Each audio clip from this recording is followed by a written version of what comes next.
Iron is one of the elements highlighted within the Quran.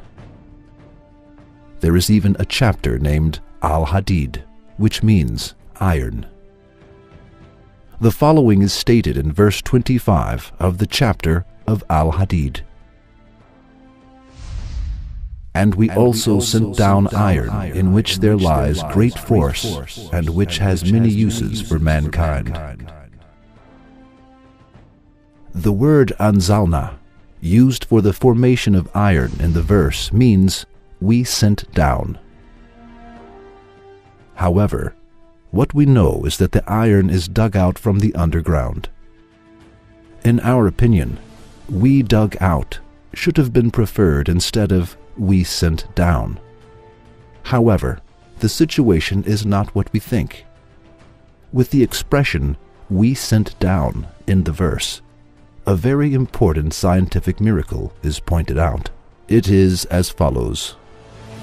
For the formation of the mineral of iron, a certain temperature is needed. This necessary temperature exists neither in the earth nor in the sun.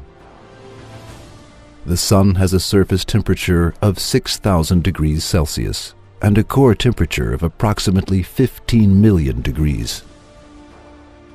However, this temperature is inadequate for the formation of iron. Iron can only be produced in stars much larger than the sun, where the temperature reaches a few 100 million degrees.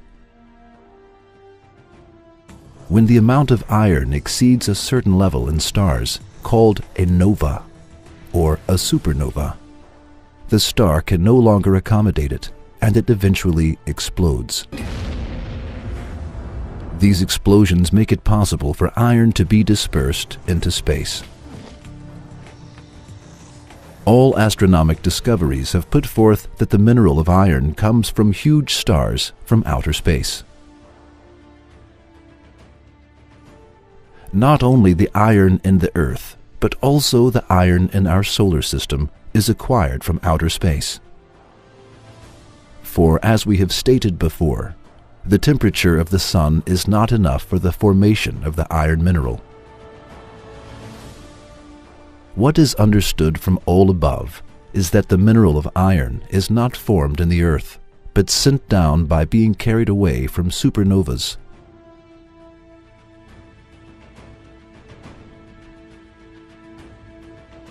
Just as it is stated in the universe, just as it is stated in the verse.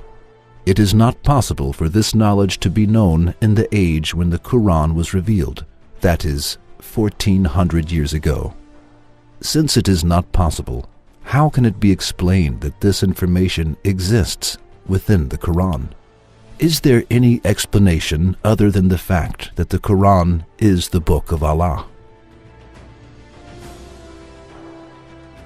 Besides, it has been mentioned in the verse that the iron has many benefits for humans.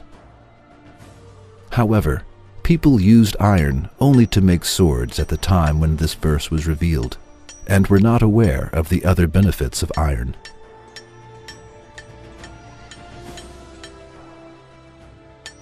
Despite this, the Quran stated, it has many benefits for mankind. Now, let us see the latest scientific data on iron. Without the iron atom, carbon-based life in the cosmos would not be possible. That is, there would be no supernovae, no heating of the primitive Earth, no atmosphere, and no hydrosphere.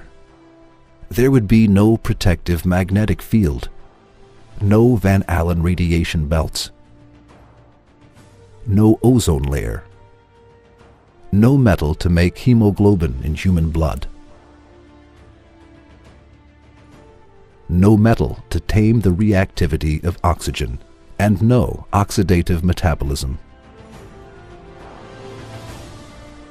It is very significant and wise that attention is attracted to iron, particularly that the following is stated about it.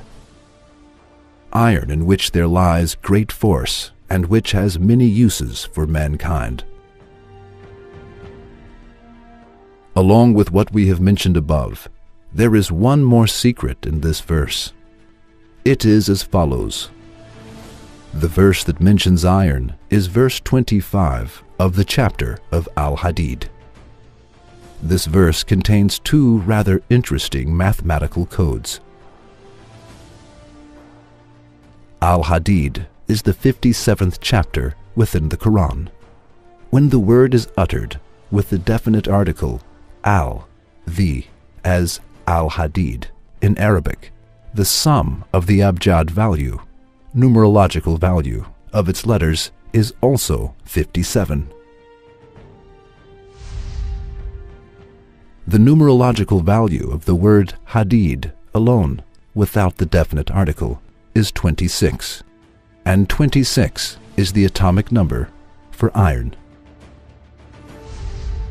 That is, when we utter it as Al-Hadid, its numerological value is 57, which is the number of the chapter within the Quran.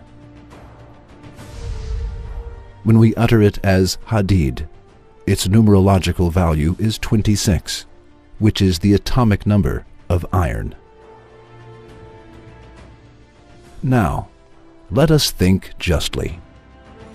Is it possible for a human being who could not read or write, and who lived in the desert 1400 years ago, when science and technology did not exist, even by name, to know that iron was sent down from the sky, and to write it in a book by paying attention to numerological values? Can any sane person accept this? Can a person who accepts it be regarded as sane?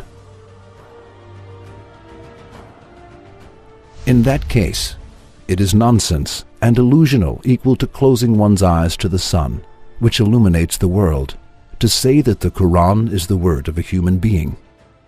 A person who closes his eyes is able to turn day into night only for himself. We send endless praise and thanks to our Lord, who does not leave us in darkness, and who turns the night into day with the light of the Quran.